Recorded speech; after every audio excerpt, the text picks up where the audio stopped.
За бүгдээрэнд наарлаг өдрийн мэнд хүргэе. Ингээд гэртээ галбирцгаа хөтөлбөртөг үргэлжлэх байгаа та нартай маш их баярлалаа. За ингээд өнөөдрийн маань дасгал бол бас маш чухал нэгэн дасгал байна. За энэ маань юу вэ гэхээр 100 болоод бүсгүйчүүд маань skinny jeans өмсдөг. Хэрвээ та skinny jeans-тэй багтахгүй байх юм бол таныг одоо skinny jeans-тэй багтааж өгөх маш чухал дасгалыг одоо хүргэх гэж байна. За тэгэхээр skinny jeans-тэй багтах дасгал юу вэ гэхээр өнөөдрийн маань дасгал өгцөг буйны дасгал байгаа. За ингээд бүгдээрээ дасгалаа хийхдээ хамгийн гол нь анхаарах зүйл нь булчингаа маш сайн мэдэрч хийх ёстой.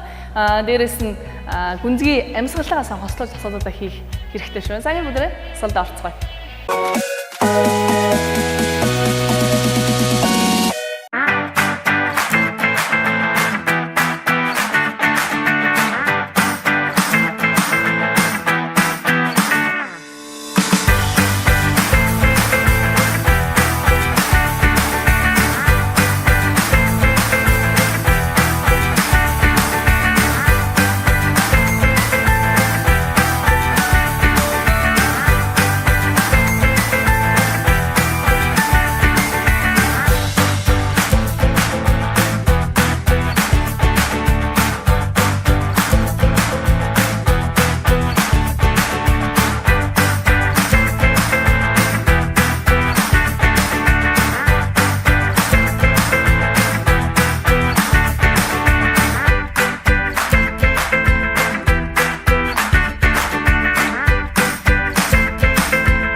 За ингээд өнөөдрийн маань дасгал та бүхэн таалагдсан итгэлтэй байна. Энэхүү дасгал маань skinny jeans-д тань багтааж чад хамгийн үр дүнтэй дасгал гэдэг итгэлтэйгээр би бас хэлмээр байна.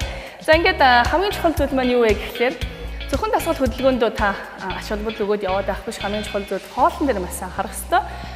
Бүхэл бүтэн 70% таны хоололт, 20% дасгал хөдөлгөөн, 10% нь амьдралын зөв хэв маяг байдаг. Учираас та бүхэн амьдралынхаа хэв маягийг өөрийнхөө бас чадах хэмжээний нэг алхам хийгээд өөрчлөхийг маш сайн хичээгээрэй.